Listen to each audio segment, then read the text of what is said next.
El día de hoy vamos a hablar sobre farmacología periodontal.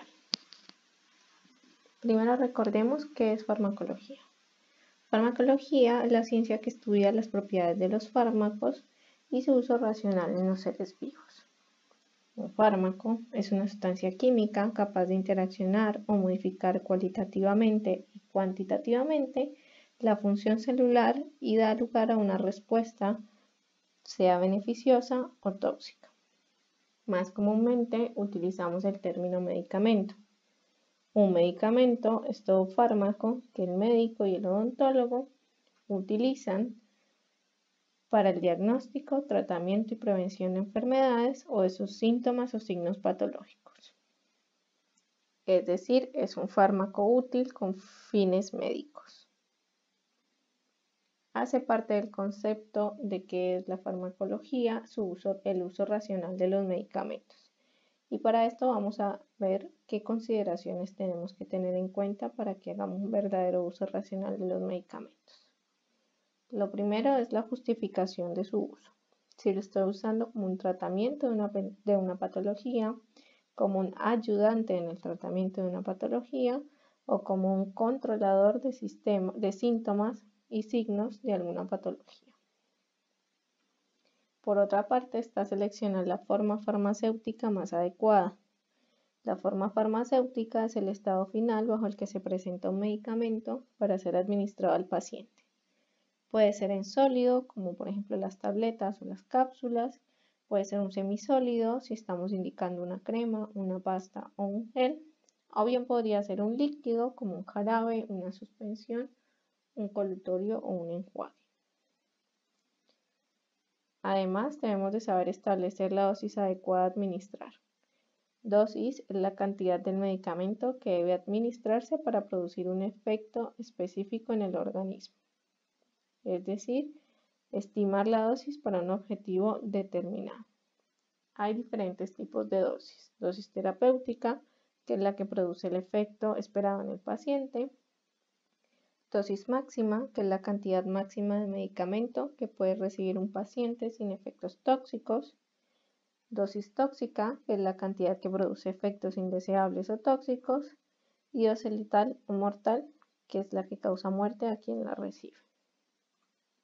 Además, es importante que conozcamos las características cinéticas de los medicamentos que vamos a prescribir, es decir, cómo se absorbe, se distribuye, se metaboliza y se elimina, y también su mecanismo de acción en la función celular. Por otra parte, y muy importante, saber cuáles son los efectos adversos del medicamento para poder advertir al paciente sobre su prevención o su disminución. Tengamos en cuenta que existen dos tipos de efectos adversos, los efectos adversos tipo A, que son los que nos vamos a encontrar de forma más común, son farmacológicamente previsibles, dependen de la dosis que se administra y por lo tanto su manejo consiste en ajustar la dosificación del medicamento. Por otra parte, tenemos los efectos adversos tipo B, que si bien son de baja incidencia, son farmacológicamente no previsibles, no dependen de la dosis en la que se dio o se administró y tienen una alta tasa de mortalidad. El manejo, si llegan a aparecer, consiste en suspender inmediatamente el medicamento. Y por último, y no menos importante, debemos de considerar las interacciones medicamentosas. Una interacción medicamentosa es una reacción entre dos o más medicamentos o entre un medicamento y un alimento, una bebida o un suplemento. O también tomar un medicamento mientras la persona tiene ciertos trastornos clínicos puede causar una interacción, lo cual puede afectar la manera como funciona un medicamento, disminuir o aumentar su acción o causar efectos secundarios indeseables. De manera que siempre antes de prescribir medicamentos debemos tener la información del paciente respecto a qué medicamentos, vitaminas, suplementos nutricionales y productos de bases naturales está tomando o planea tomar a fin de que las podamos evitar. Como ya lo vimos, el estado de salud periodontal es el resultado del equilibrio simbiótico entre dos organismos, el hospedero huésped y la comunidad de microorganismos organizada como placa bacteriana, y dicho equilibrio está íntimamente relacionado y condicionado por el medio en el cual se encuentran los microorganismos.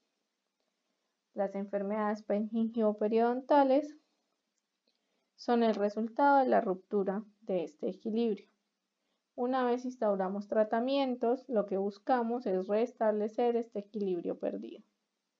Por lo tanto, teniendo en cuenta esto y la situación de disbiosis que se genera, además de que tenemos bacterias que tienen la capacidad de penetrar los tejidos, que la boca es un sitio en el que hay muchos otros sitios diferentes a los dientes que actúan como fuente de repoblación bacteriana, y además que tenemos limitaciones al aplicar la terapia mecánica de raspaje alisado radicular, como ya lo hemos visto antes.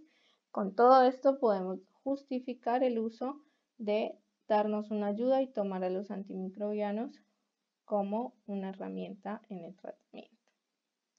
Entonces, repasemos el plan de tratamiento periodontal, que es nuestra guía que permite atender cada paso particular.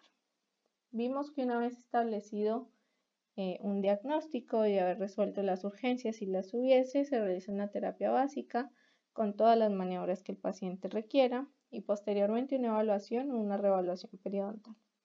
Si encontramos una situación de hemorragia positiva, se va a regresar a la terapia básica para realizar todos aquellos procedimientos complementarios que permitan controlar la enfermedad. Podría ser, por ejemplo, utilizar terapia antimicrobiana como coayudante de una nueva instrumentación mecánica. Si por el contrario encontramos una situación de hemorragia negativa, el paciente pasa a una fase de mantenimiento que, de acuerdo con la repoblación bacteriana y las condiciones individuales del paciente, se indicará el intervalo necesario. Y si dentro de esta fase siempre mantenemos en una situación de hemorragia negativa, el paciente estará en una condición permanente de fase de mantenimiento. Si en algún momento se encuentra hemorragia positiva, regresaremos a terapia básica, de vuelta a realizar los procedimientos complementarios que nos permitan controlar la enfermedad.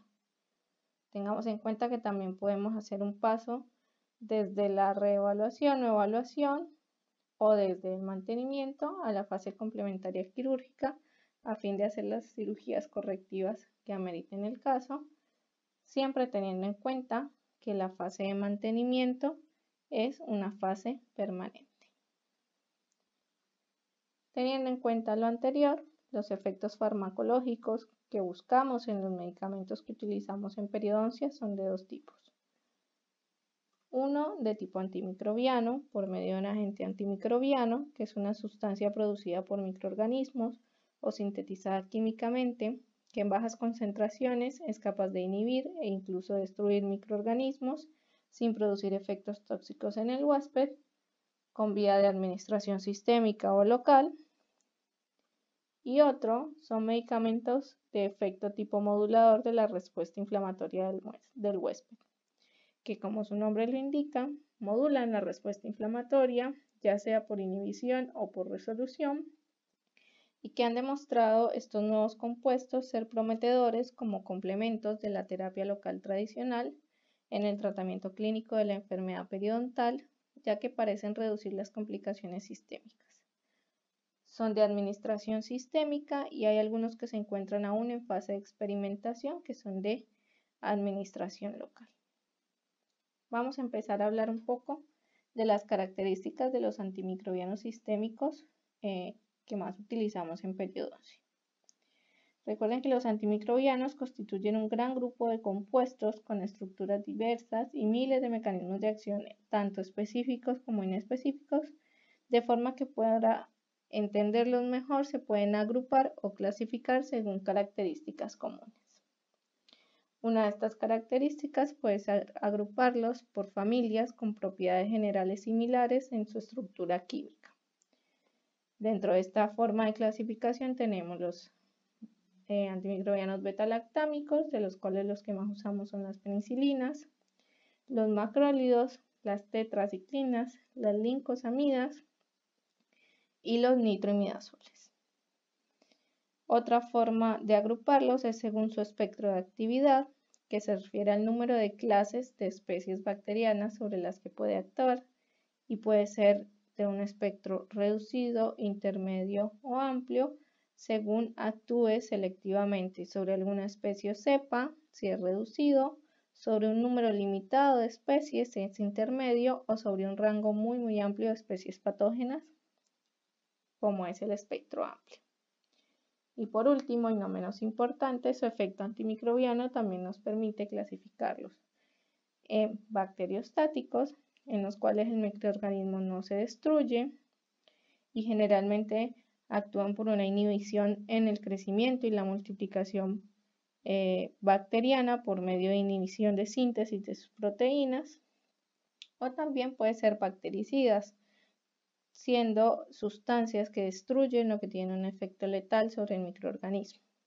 Pueden ser dependientes de su concentración, como los aminoglucósidos, o dependientes del tiempo, como los betalactámicos. Por eso es tan importante que los pacientes tomen su medicación en caso de que indiquemos un antimicrobiano betalactámico, como una penicilina, en el tiempo indicado completo, en los horarios previstos, los días completos, pues de esto depende la acción del medicamento. Debemos tener en cuenta además que el efecto bactericida y bacteriostático no es absoluto y depende de otros factores como por ejemplo la especie. A continuación vamos a ver las características de los antimicrobianos más utilizados en periodoncia y cómo se comportan y cómo los indicaríamos. Empezamos con el grupo de los betalactámicos, de los que hace parte este grupo las penicilinas. El antibiótico perteneciente a este grupo que más se utiliza en periodoncia es la amoxicilina, que se utiliza sola o asociada con otro antibiótico. La asociación de medicamentos la veremos más adelante y por qué la hacemos. La amoxicilina es una aminopenicilina semisintética de espectro ampliado, bactericida, que destruye microorganismos sensibles al inhibir la síntesis proteica de la pared celular bacteriana, por lo que la célula muere. Tiene una alta actividad sobre bacterias gram positivas y gram negativas por su mayor capacidad de penetrar la membrana externa, lo cual la indican infecciones odontogénicas, infecciones de vías respiratorias, urinarias, de meningitis o en infecciones por salmonela. Es estable en medio ácido y tiene una absorción completa por vía gastrointestinal. Los alimentos no intervienen en la administración del antibiótico. La principal complicación de las penicilinas es la hipersensibilidad o alergia.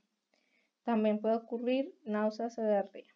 Generalmente lo que puede existir es una condición gastrointestinal previa en el paciente, como gastritis por ejemplo, por lo que en los casos de tratamientos prolongados es recomendable asociar un medicamento protector gástrico como el omeprazol y prevenir un poco los efectos adversos. Dentro de las presentaciones que se encuentran, la que más utilizamos es la forma de comprimidos de 500 miligramos o de 875 miligramos, y cuando está compuesta con ácido clavulánico utilizamos 875 miligramos de amoxicilina y 125 miligramos de ácido clavulánico.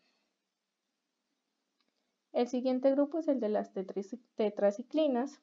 Está compuesto por la tetraciclina, por la doxiciclina y por la minociclina. Las tetraciclinas son un grupo de antimicrobianos con una estructura básica común consistente en un núcleo central tetracíclico al que se le pueden añadir diversos radicales.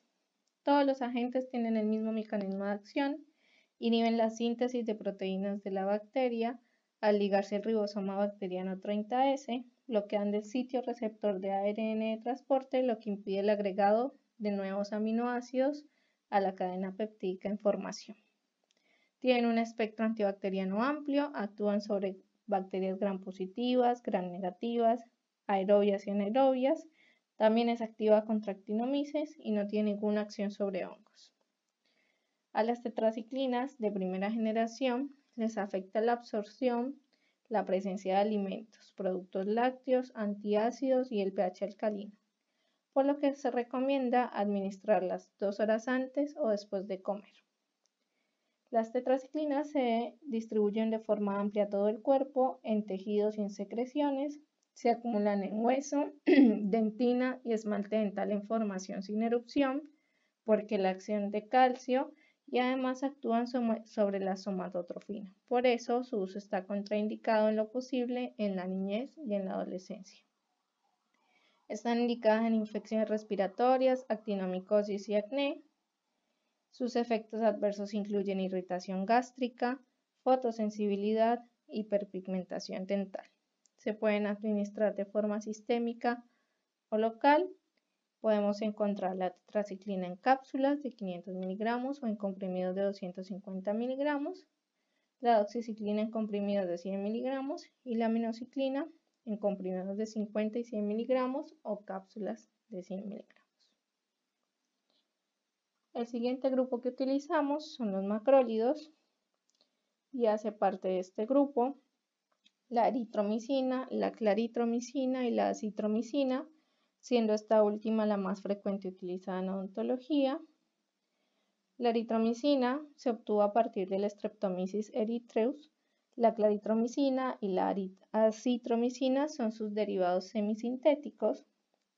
Son bacteriostáticos que inhiben la síntesis de proteínas. Al unirse de manera reversible las subunidades ribosómicas 50S de los microorganismos sensibles e inhiben la translocación. En general presentan una elevada actividad frente a bacterias aerobias gram positivas y no poseen acción alguna sobre virus, levaduras y hongos. Los macrólidos son desactivados por el ácido gástrico y los alimentos retrasan su absorción. Por esto se recomienda administrarse 1 hora antes o 1 hora después de las comidas. Están indicados en el tratamiento de neumonías atípicas, difteria, tosferina y gastroenteritis. Son los sustitutos más adecuados de la penicilina en todas sus indicaciones.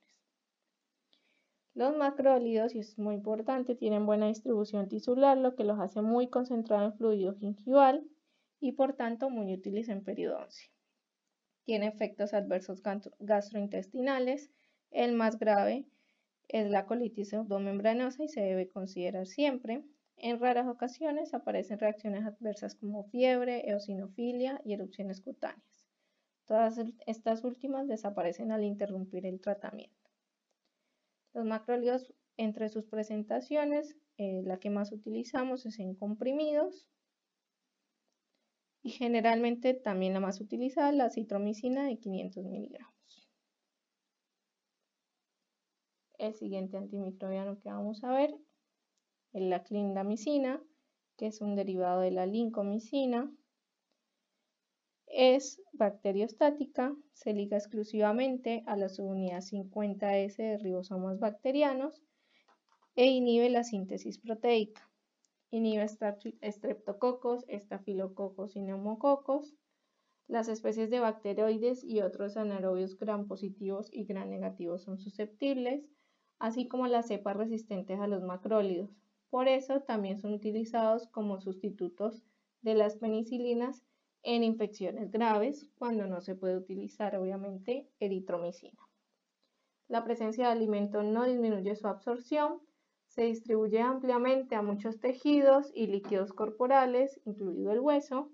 Se acumula en los polimorfonucleares y los macrófagos.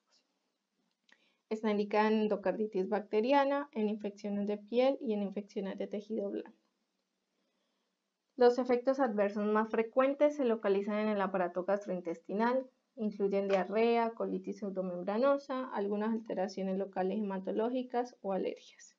Se pueden presentar en diferentes formas, gel, solución inyectable. Lo que más utilizamos son las cápsulas de 300 miligramos. Y por último, pero no menos importante, los nitroimidazoles. Hace parte del grupo de los nitroimidazoles el metronidazol. Los nitroimidazoles se agruparon a final de la década de los 80, pero desde entonces el más indicado por su gran actividad clínica es el metronidazol. Es un antimicrobiano bactericida que hace que los microorganismos sensibles produzcan una activación reductiva del grupo nitro, que por mecanismos mediados por radicales actúa en el ADN celular y en otras biomoléculas. Su efecto antimicrobiano es de amplio espectro sobre bacterias anaeróbicas gram positivas y gram negativas, cocos anaeróbicos y bacilos gram negativos anaeróbicos. El metronidazol penetra en todos los tejidos y su absorción no se ve afectada por los alimentos. Las reacciones adversas incluyen náuseas, cerebostomía, gusto metálico, lengua saborral, glossitis y algunas veces estomatitis por exacerbación de candidiasis. Puede ocurrir neuropatía periférica y generar una reacción tipo disulfiram con el consumo de alcohol. El disulfiram, o un medicamento conocido como Antabuse, es un medicamento utilizado para tratar el alcoholismo que bloquea el metabolismo del alcohol y da por resultado acumulación de acetaldehído, que produce una reacción desagradable de bochorno y enrojecimiento facial cuando se ingiere alcohol, por lo que algunas personas presentarán molestias abdominales, vómitos, hiperemia o cefalea si ingieren bebidas alcohólicas durante la terapia con metronidazol o en términos de 3 días de acabado.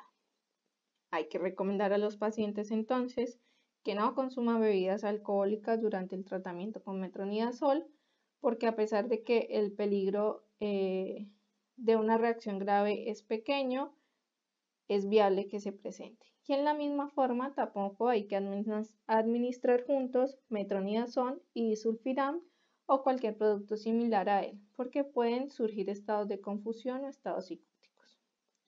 Por otra parte, el metronidazol inhibe el metabolismo de los anticoagulantes orales, es decir, potencia su efecto, y esto es muy importante tenerlo en cuenta. La presentación utilizada en odontología es de comprimidos de 500 miligramos. Ya vimos cuáles son los antimicrobianos sistémicos que más utilizamos en periodoncia. Ahora veamos cómo lo vamos a utilizar. Podemos agrupar 3 momentos o situaciones de uso sistémico de antimicrobianos en periodoncia. El primero, y ya lo habíamos visto, ahora lo vamos a recordar, son los estados agudos. El segundo son las quimioprofilaxis. Y el tercero, como un complemento para el tratamiento periodontal.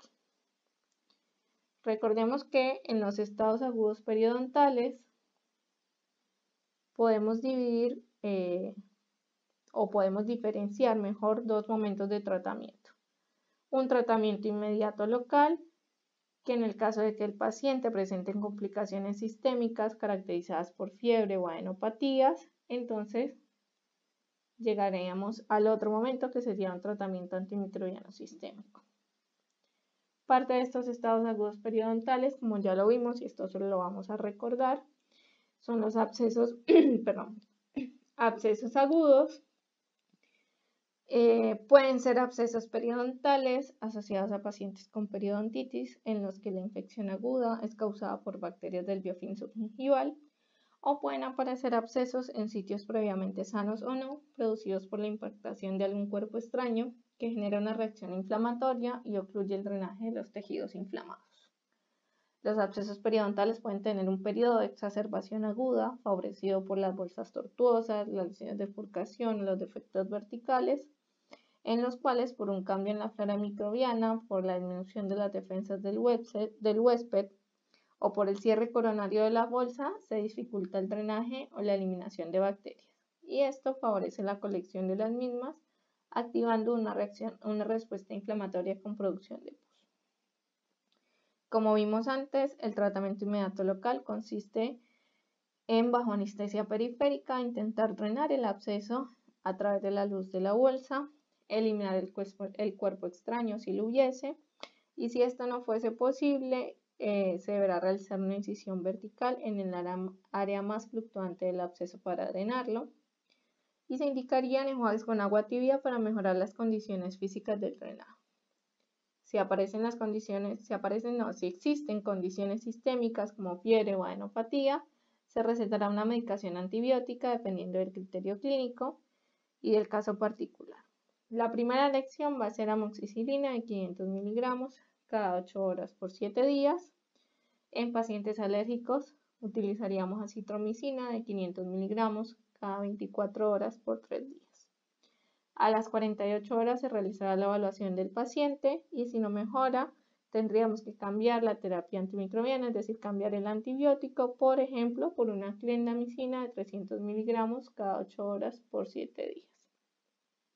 Una vez pasado el estado agudo, hacer su terapia básica o terapia de mantenimiento correspondiente. Los dos siguientes estados agudos son las gingivitis necrotizantes y las periodontitis necrotizantes. Recuerde que tienen una etiología identificada con una flora microbiana específica y factores predisponentes del paciente, ya sean condiciones sistémicas o locales. Y la combinación microbiana asociada a estas enfermedades es la combinación de bacilos fusiformes, espiroquetas y también se encuentra asociada a Prevotella intermedia.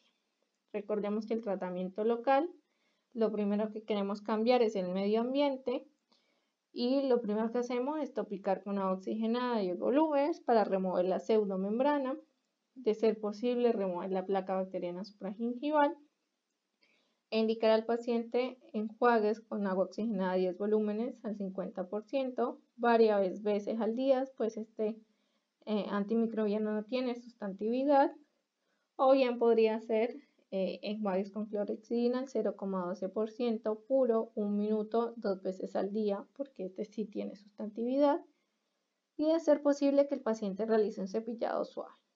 Recitamos a las 48 horas y controlamos e iniciamos la terapia periodontal del caso. Si fuese que existiesen condiciones sistémicas como adenopatías o fiebre, haríamos un tratamiento sistémico con metronidazol de 500 miligramos cada 8 horas por 7 días.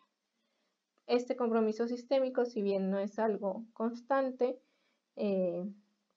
puede presentarse y como ya vimos, el metronidazol es un bactericida, efectos sobre gram negativos anaeróbicos y siempre debemos de tener en cuenta sus efectos adversos y el efecto disulfiram que ya discutimos. El siguiente momento en que utilizamos antimicrobianos en periodoncia y en odontología en general es la quimioprofilaxis. La quimioprofilaxis es muy eficaz en ciertas circunstancias clínicas y en otras constituye uno de los errores más evidentes, carece de utilidad completa, incluso puede ser nociva. La quimioprofilaxis puede dividirse en quirúrgica y no quirúrgica según el momento del uso que le demos.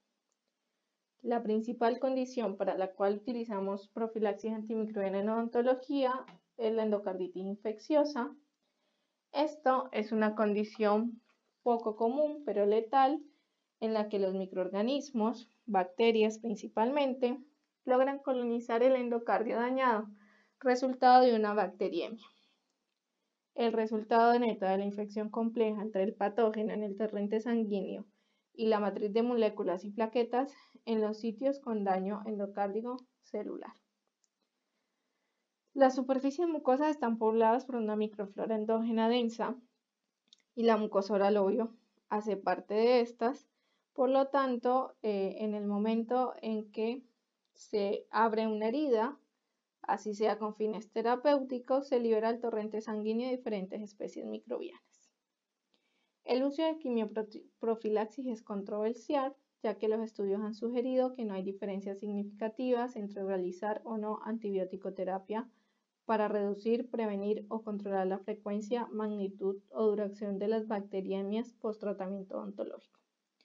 Sin embargo, existen condiciones cardíacas asociadas con un mayor riesgo de resultados adversos de la endocarditis infecciosa, en las cuales la Asociación Americana del Corazón recomienda realizar profilaxis antibiótica para los procedimientos odontológicos en pacientes que tengan válvula cardíaca protésica, endocarditis infecciosa previa, enfermedad cardíaca congénita, ya sea no reparada o reparada con defectos residuales adyacentes, o una enfermedad cardíaca congénita reparada con material protésico o con dispositivos durante los primeros 6 meses posteriores al procedimiento. Lo indica también en pacientes receptores de trasplante cardíaco que desarrollan valvulopatía cardíaca. Para que el empleo de la profilaxis antibiótica sea eficaz, debe haber actividad antimicrobiana en el sitio de la herida. Por esto debe ser administrada en una sola dosis, 1 hora antes del procedimiento y el tiempo máximo después de realizar el procedimiento en caso de olvido es de 2 horas. El régimen recomendado es de amoxicilina 2 gramos, clindamicina 600 miligramos o acitromicina de 500 miligramos. El tercer momento donde hacemos uso de los antimicrobianos sistémicos en periodoncia es como complemento del tratamiento periodontal. Y para elegir un antibiótico que nos sirva de coayudante, debemos de tener en cuenta que cumpla con ciertas condiciones. Debemos hacer uso del mecanismo de acción del medicamento que tenga una especificidad mayor a patógenos periodontales. Si bien esto no es totalmente atribuible al 100%, sabemos que tenemos colecciones de microorganismos muy variadas y no tenemos un solo fármaco que llegue con todos, pero sí buscar el mecanismo de acción y el espectro de acción que podamos ser lo más específicos posibles. Deben de tener alta concentración en fluido gingival, ya que es la forma de llegar a la superficie externa. Piensen que el medicamento para actuar tiene que salir del organismo y el fluido gingival sería la forma de hacerlo. Idealmente que no sea tóxico o que tenga efectos adversos bastante previsibles, como el tipo A. Que tenga sustantividad, que es la capacidad de un agente a unirse a distintas locaciones de la boca para liberarse lentamente de forma activa, manteniendo niveles terapéuticos. Para disminuir el incremento de resistencia bacteriana en la población, lo ideal sería que sea poco usado en medicina. Y por último, y no menor, que sea de bajo costo y de esta forma sea accesible para el paciente. Veamos cuáles de los antimicrobianos que vimos cumplen con algunas de estas condiciones. De un espectro pequeño que podemos llamar, un espectro pequeño un poco más dirigido, tenemos a los betalactámicos, al metronidazol, la clindamicina y la tetraciclina. Que sean eliminados por fluido gingival, tenemos el metronidazol, clindamicina, amoxicilina, espiramicina y tetraciclina. Y que se usen de forma poca en otras áreas de medicina, tenemos la espiramicina, el metronidazol y la clindamicina. Además de cumplir con estas condiciones, en ciertas situaciones hacemos uso de combinaciones farmacológicas, debido a que la enfermedad periodontal es una infección polimicrobiana en acción de microorganismos aerobios y anaerobios que presentan diferencias en cuanto a la sensibilidad antimicrobiana, y un solo fármaco no ofrece toda la cobertura necesaria. Y por otra parte, la administración simultánea de varios antibióticos origina un efecto sinérgico que proporciona mayor inhibición o actividad bactericida. El sinergismo o la sinergia de un medicamento es que ese medicamento afecte al microorganismo de manera tal que aumente su sensibilidad al efecto inhibidor del otro. Es decir, una combinación es más bactericida que cualquiera de los dos aislados. El uso de antimicrobianos como coayudantes del tratamiento periodontal, solos o en conjunto, está ampliamente estudiado en la bibliografía. La mayoría de los resultados muestran mejoras significativas en el nivel de inserción y mayor beneficio. Tengan en cuenta que son estudios basados en la clasificación anterior, por lo tanto diferencian entre periodontitis crónicas y agresivas. Y también ya se ha validado que la asociación amoxicilina y metronidazol es la primera elección para el tratamiento de las periodontitis agresivas hasta este momento. Sin embargo, tenemos que tener en cuenta que no existe evidencia científica de que exista ningún perfil microbiológico corresponda a ningún cuadro clínico específico. Es decir, no es posible saber el perfil microbiológico de la periodontitis por el diagnóstico clínico. Por eso, la ayuda con antimicrobianos es eso, una ayuda o un complemento para el tratamiento periodontal. Recordemos entonces ¿cómo lo utilizaríamos si nos está haciendo una ayuda en el tratamiento? Si hacemos un medicamento único, utilizaríamos metronidazol de 500 miligramos 3 veces al día o clindamicina de 300 miligramos 3 veces al día. Y si estamos haciendo un medicamento combinado, generalmente, y lo que está más estudiado es metronidazol con amoxicilina, 250 miligramos de metronidazol y 500 miligramos de amoxicilina 3 veces por día. Todo esto indicado en un periodo de 7 días, dentro del cual lo ideal es realizar la terapia mecánica, ¿sí? Realizar el traspaje y alisado radicular. Y así trabajan las dos situaciones, el antimicrobiano en sangre y la terapia mecánica. Y aunque ya vimos los efectos adversos de cada microbiano por separado, es importante tener en cuenta siempre, y no lo olviden, condiciones de hipersensibilidad, trastornos gastrointestinales, la aparición de cefaleas, de disbacteriosis, especialmente en tratamientos prolongados. Piensen que un antimicrobiano no está actuando solo sobre la flora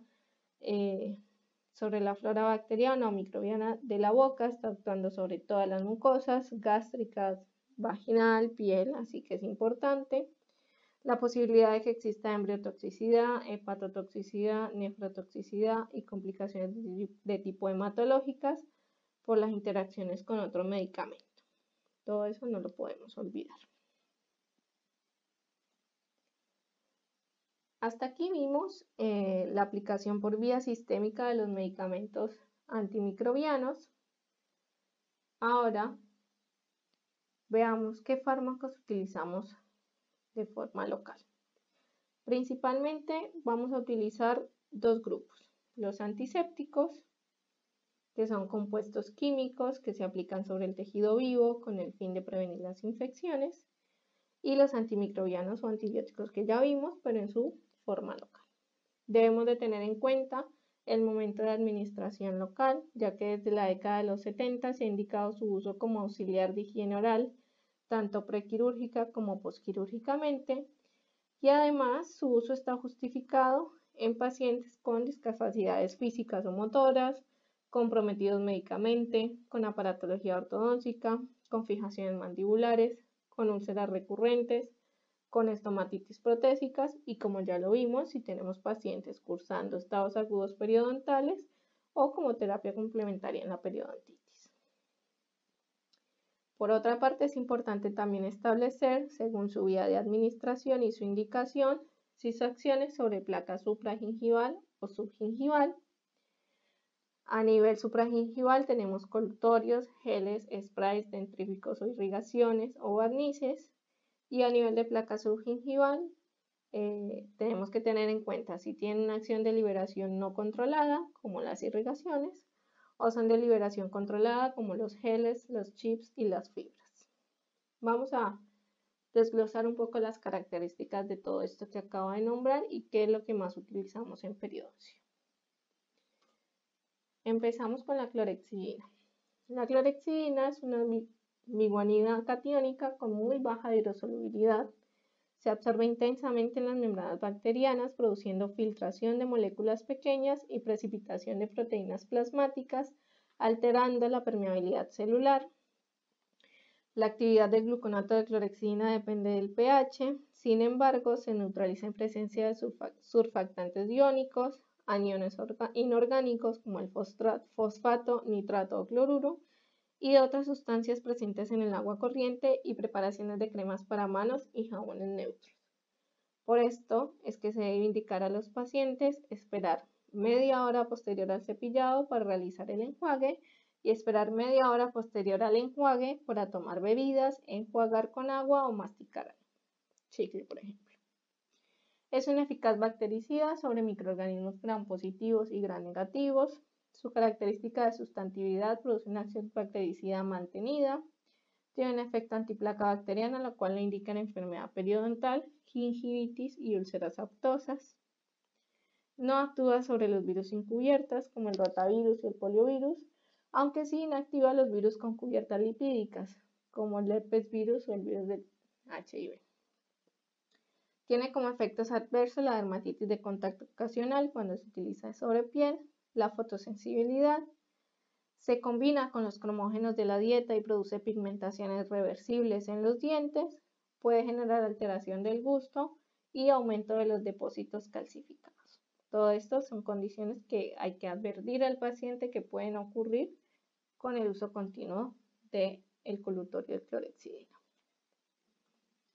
El siguiente es el peróxido de hidrógeno, que hace parte de los agentes oxidantes. Su acción antiséptica se asocia a la liberación de radicales hidroxil que destruyen los lipoides de la membrana plasmática, el ADN y los componentes estructurales proteicos de los microorganismos. Cuando entra en contacto con la catalasa o las peroxidasas sanguíneas o tisulares, forma un oxígeno molecular que, si bien tiene baja acción bactericida, forma una espuma que suprime olores y ayuda a limpiar por acción mecánica. Las concentraciones son muy variables y, de acuerdo a ellas, puede emplearse como antiséptico, como desinfectante o incluso como esterilizante. La concentración usual como antiséptico utilizada en odontología es de 50% de 10 volúmenes. Podría dificultar eventualmente la germinación de esporas de anaerobios. Se ha utilizado como colutorio en estomatitis aguda, pero hay que tener en cuenta que su utilización prolongada puede producir hipertrofia de papilas linguales, erosión de papilas y erosión de mucosas. Y el siguiente es la iodopovidona. La iodopovidona son compuestos yodados, son desinfectantes de nivel intermedio que se utilizan principalmente como antisépticos. La iodopovidona es un complejo de yodo, alrededor de un 9 al 12% del yodo disponible, más polivinilpirrolidona, retiene la actividad del yodo y la libera lentamente a partir del sitio de aplicación. Se inactiva menos por materia orgánica, además de solubilizarse mejor en agua y penetrar mejor en las células. Destruye bacterias vegetativas, micobacterias, hongos y virus. Con la exposición prolongada podría llegar a ser bactericida. Podría llegar a tener un espectro, se usa al 1% en solución al 10%, tiene un espectro más amplio que la clorhexidina, pero carece de la sustantividad de esta. En su utilización como antiséptico se ha detectado un aumento en la captación de yodo en el recién nacido, cuyas madres recibieron aplicaciones de este yodóforo, o en caso de quemados y adultos sanos, en aplicación sobre mucosas. En todos estos supuestos se evidenció el aumento de yodo sérico, pero no aparecieron problemas de hormonas tiroideas, excepto en los neonatos. Otros problemas de su uso es que tiene interferencia con la cicatrización, tiene poco poder de dilución y tiene una inactivación importante si la presencia de materia orgánica es alta, como la presencia de pus, de sangre o de mucosidades.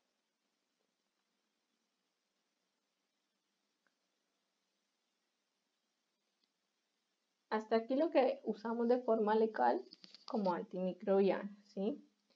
Ahora, siguiendo las vías de administración y su efecto sobre la placa supra-subgingival, vamos a ver la forma de liberación no controlada de los antimicrobianos por medio de irrigaciones y las formas de liberación controlada por medio de fibras huecas, acrílico, acetatos de celulosa, hilos embebidos, geles o chips.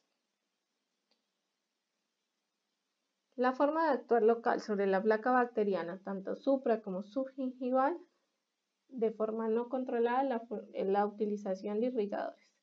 Son estos aparatos que vemos en la fotografía, que vienen con diferentes puntas o cánulas según el uso que se les vaya a dar. El objetivo principal de la irrigación supragingival es eliminar las bacterias ubicadas coronalmente al margen gingival, disminuyendo así el potencial de desarrollar gingivitis o disminuyendo la inflamación gingival existente. Los dispositivos para la irrigación supragingival suelen proporcionar una corriente pulsante de agua que incorpora una fase de compresión y descompresión entre impulsos. Un flujo continuo de agua provoca una compresión constante del tejido e impide el escape de contaminantes. Por lo tanto, se incluye una fase de descompresión para facilitar el desplazamiento de desechos y bacterias. Estas fuerzas de irrigación supragingivales generalmente se pueden tolerar sin efectos adversos. La irrigación subgingival intenta reducir directamente la microflora de la bolsa para prevenir el inicio de enfermedades periodontales o facilitar su reducción. Sin embargo, ambos métodos tienen ciertas limitaciones. Aunque la tendencia numérica siempre fue mejor cuando se empleaban medicamentos y se le adicionaban medicamentos que solamente usar agua, ese beneficio fue muy pequeño. Se le pueden agregar agentes antimicrobianos como clorhexidina al 2%, tetraciclina al 5%, iodopoviona al 10% y realizar irrigaciones en las zonas a tratar por 5 minutos. Sin embargo, no está claro si la irrigación consigue algo más que un efecto de lavado, como lo que se logra con el agua. Si los beneficios de esta inundación son de larga o corta duración, parece ser que son de corta duración. Ocurre también que las proteínas que están en el medio subgingival tienden a reducir la acción antimicrobiana de los antisépticos catiónicos. La irrigación y los colutorios son más efectivos como preventivos que como terapéuticos. Y los datos también indicaron que la irrigación con antimicrobianos puede ayudar a pacientes en la terapia de mantenimiento periodontal al inhibir el desarrollo de gingivitis, también a pacientes que realizan una limpieza interproximal inadecuada o que presentan prótesis implanto soportada. Estos serían como sus últimos 3 usos más importantes o más comunes. Seguimos con las microesferas de minociclina. La liberación controlada de antimicrobiano consiste en mantener el antimicrobiano dentro de la bolsa periodontal y liberarlo de forma progresiva en el tiempo por distintos vehículos. Uno de estos vehículos son estas microesferas de minociclina. Las tenemos disponibles y son frecuentemente utilizadas en periodoncia. La minociclina es una tetraciclina sintética.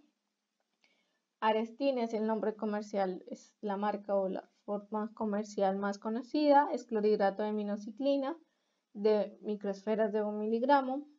Es un producto subgingival de liberación sostenida que contiene hidrocloruro de minociclina incorporado con un polímero bioreabsorbible para la administración subgingival dentro de las bolsas periodontales.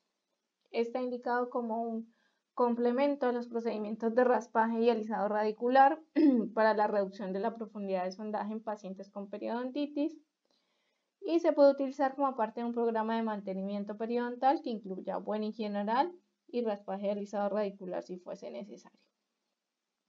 La presentación es en forma de polvo seco envasado en un cartucho de dosis unitaria con una punta deformable que se inserta en un mecanismo de cartucho accionado por un resorte para administrar el producto. Como la mayoría de esta vía de administración, su dosis es variable porque depende del tamaño, la forma y el número de bolsas que vamos a tratar. No requiere anestesia local. La administración subgingival se lleva a cabo mediante la inserción del cartucho de dosis unitaria a la base de la bolsa periodontal y luego expulsar el polvo mientras se retira poco a poco la punta de la base de la bolsa. No es necesario retirar el producto ya que es bioreabsorbible y tampoco necesita ningún tipo de adhesivo, sellador o vendaje. Los estudios comparativos demostraron que es más eficaz el uso de microesferas de minociclina junto con el raspaje y alisado radicular que el raspaje y alisado radicular solo, y es más eficaz en dar respuestas clínicamente relevadas basadas en reducción de profundidad de sondaje. También son muy utilizadas en la terapia no quirúrgica de la periimplantitis y ha demostrado ser muy efectiva en mejorar los parámetros clínicos periimplantarios de profundidad de sondaje y sangrado de sondaje hasta 1 año y una reducción significativa en los conteos de agregatibacter. El siguiente vehículo que vamos a ver es el gel de minociclina, comercialmente llamado Dentomycin. El Dentomycin contiene minociclina al 2%. Es un tratamiento que al combinarse con raspaje y alisado radicular puede llegar a reducir la profundidad de las bolsas periodontales. Se aplica directamente a la base de la bolsa con su aplicador precargado. La terapia consiste en aplicar cada 14 días en 3 o 4 sesiones. Después de haber recibido 3 a 4 tratamientos, no volver a utilizar durante al menos 6 meses. El paciente no debe cepillarse los dientes, usar hilo dental, usar enjuague bucal, comer o beber por lo menos 2 horas después de la aplicación de este gel. No hay interacción con el alcohol y no deja un sabor desagradable en la boca. El siguiente antimicrobiano en gel es el metronidazol al 25%. El Isol sería la marca comercial conocida, que es un producto suizo. Es un medicamento que se desarrolló, una forma de administración que se desarrolló a principios de la década de los 90 como una terapia adjunta a la terapia periodontal convencional, en bolsas periodontales profundas mayores o iguales a 6 milímetros. Es una suspensión de benzoato de metronidazol en una mezcla de monoleato glicérico y triglicérico. Y una vez aplicado con la jeringa en el sitio, el gel se endurece en aproximadamente 10 minutos. Aunque se puede detectar en bolsas periodontales hasta 24 a 36 horas después de la aplicación, en algunos estudios solo se encontró presente hasta las 12 horas posteriores. Se realizaron varios estudios clínicos y microbiológicos que comparaban hacer raspaje alisado radicular más la aplicación de este gel y no encontraron diferencias significativas entre los dos tratamientos. La microscopía de campo oscuro sí mostró una microflora más saludable que se mantuvo hasta los 6 meses y parece ser eficaz en esto, en mantener mejores parámetros clínicos y microbiológicos. No tiene efectos adversos, es un coayudante más. Otro gel que utilizamos es el de doxiciclina. La marca comercial conocida es el Artridox.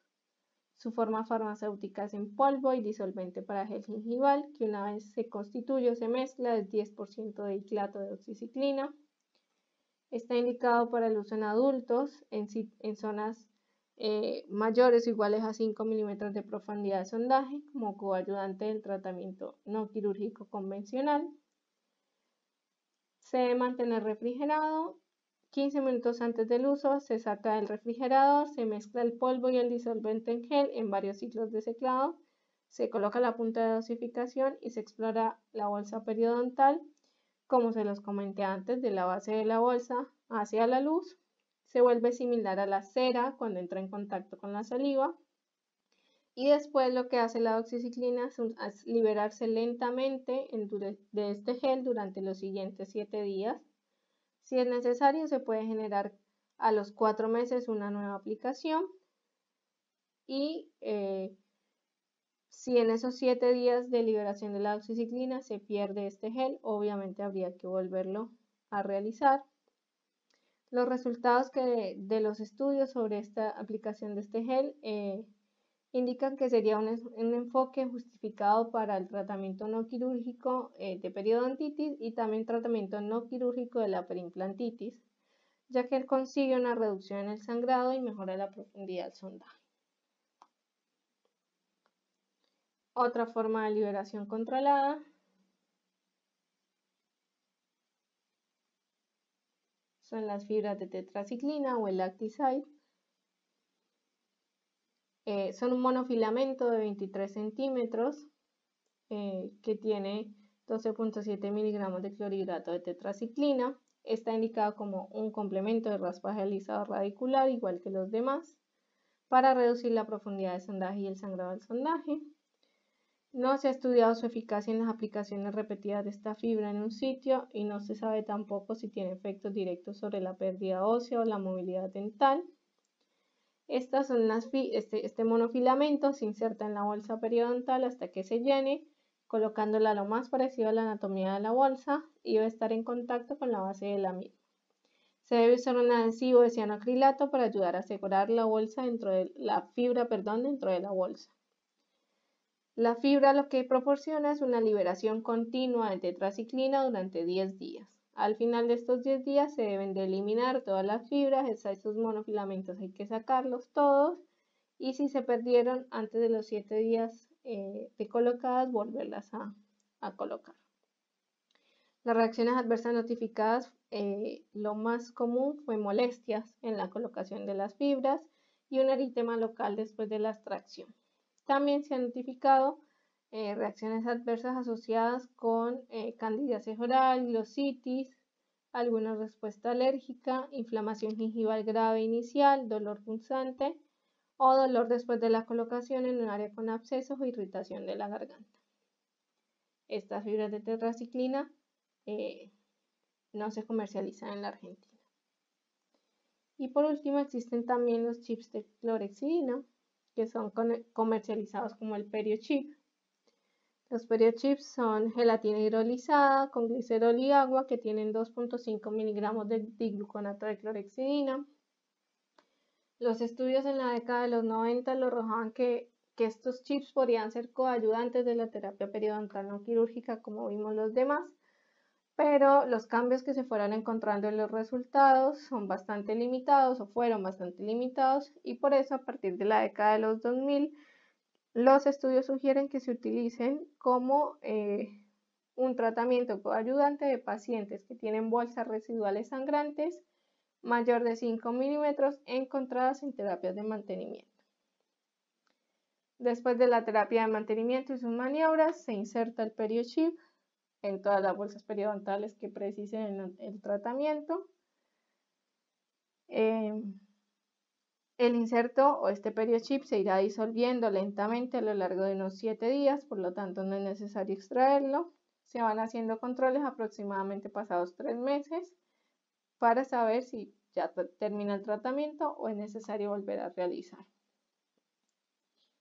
Cabe anotar y es muy importante que la complicación común de esta forma de administración local de todas estas que acabamos de ver es la probabilidad de que se produzcan abscesos periodontales por la oclusión de la luz de la bolsa periodontal. Es una técnica sensible que requiere entrenamiento y conocimiento de la anatomía periodontal de la bolsa. Si bien ya mencionamos las características de cada uno de ellos, cómo se aplican, bueno, es válido recordar las ventajas principales por las cuales los indicaríamos.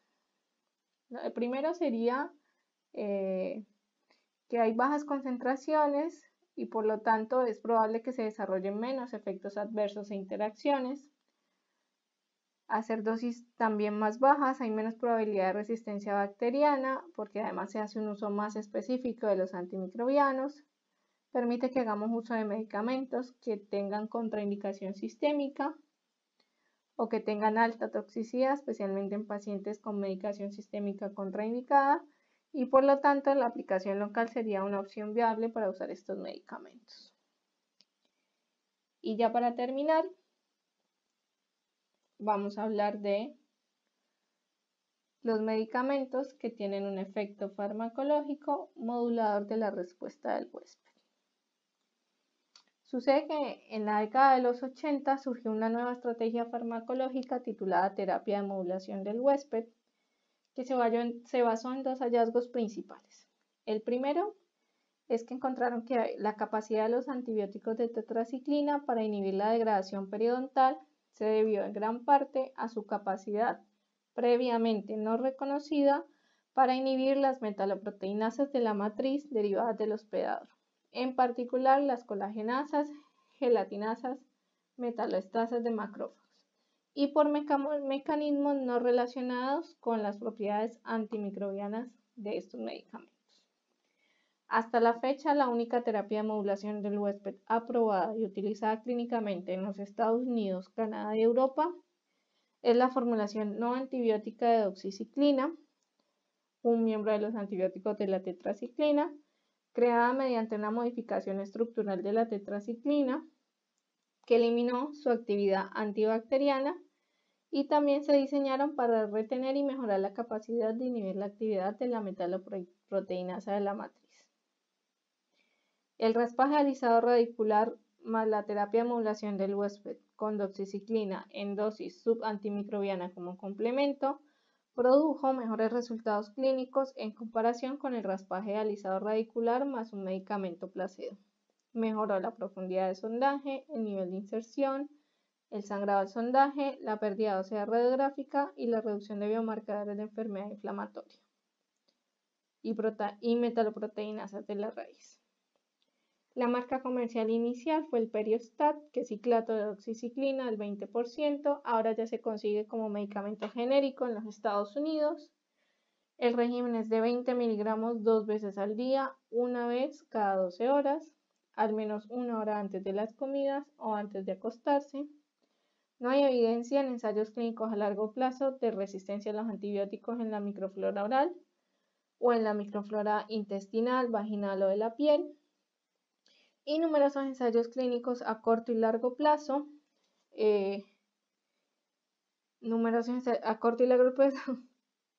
han demostrado que no hay ninguna evidencia contradictoria en que esta dosis subantimicrobiana es un coayudante seguro y eficaz en el tratamiento de la periodontitis en el momento de los estudios crónica y agresiva. Y el segundo hallazgo sobre el que se basaba esta terapia de modulación fue que los fármacos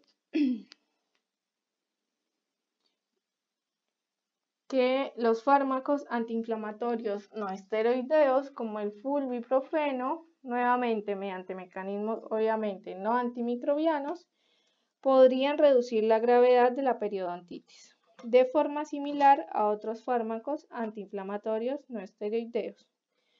El flurbiprofeno suprime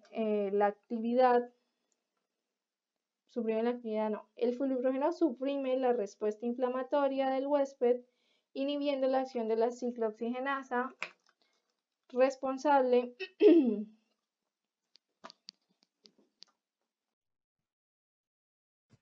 Por último, ya para terminar, vamos a hablar de los medicamentos que tienen un efecto farmacológico sobre la respuesta inflamatoria del huésped. Hacia finales de la década de los 80 surgió una nueva estrategia farmacológica titulada terapia de modulación del huésped, basada en dos hallazgos principales. El primero, que la capacidad de los antibióticos de tetraciclina para inhibir la degradación periodontal se debió en gran parte a su capacidad previamente no reconocida para inhibir las metaloproteinasas de la matriz derivadas del hospedador, en particular las colagenasas, y por mecanismos no relacionadas con las propiedades antimicrobianas de estos medicamentos.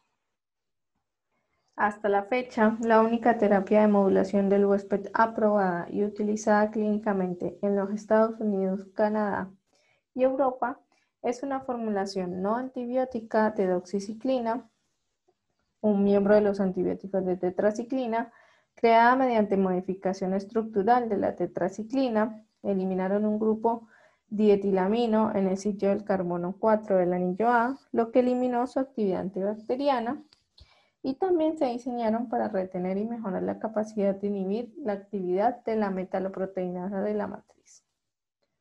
Se realizaron estudios a largo plazo y ensayos a largo plazo en los que comparaban el raspaje alisado radicular más la terapia de modulación del huésped con doxiciclina en dosis subantimicrobiana como complemento, y esta produjo mejores resultados clínicos en comparación con raspaje alisado radicular más placebo, incluido dentro de esos resultados una mejora en la profundidad de sondaje, en el nivel de inserción clínica, en el sangrado en sondaje, en la pérdida ósea radiográfica y en la reducción de biomarcadores inflamatorios y metaloproteinasas de la matriz.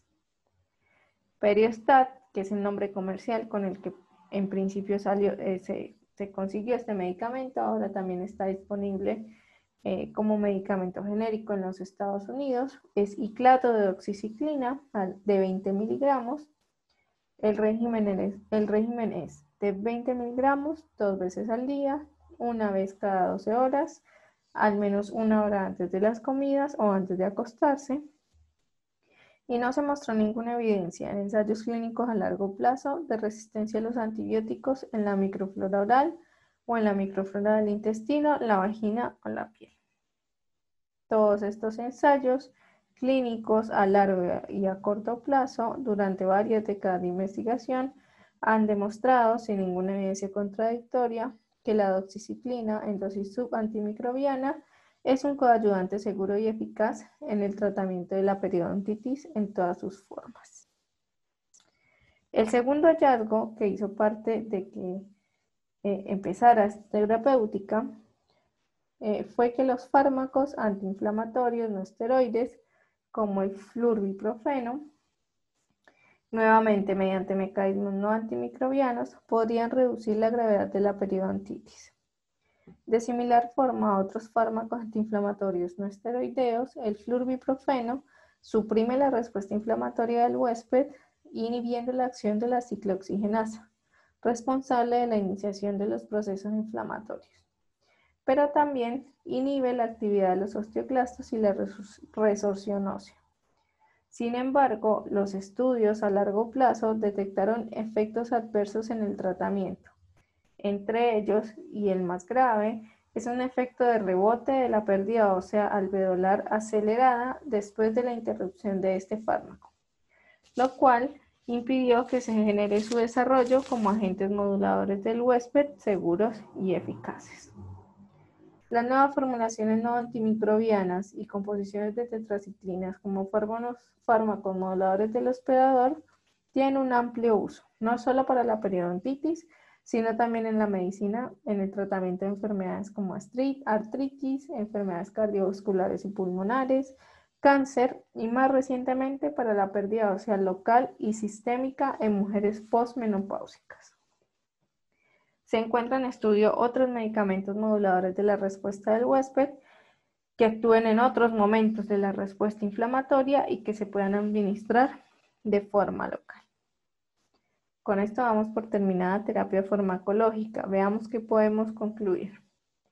Podemos decir en realidad que la mayoría de las patologías periodontales se resuelven con la terapia mecánica convencional, de eso no hay duda, pero que si hacemos un uso racional de los medicamentos, pueden proveer un beneficio terapéutico adicional y son una herramienta más dentro de nuestro plan de tratamiento, pero para que los usemos como corresponde es necesario conocer sus características y sus propiedades de forma que sean una verdadera herramienta eficaz y verdaderamente coayudante dentro de la terapia periodontal. Muchas gracias. Aquí tienen alguna bibliografía por si quieren consultar algunos textos extra.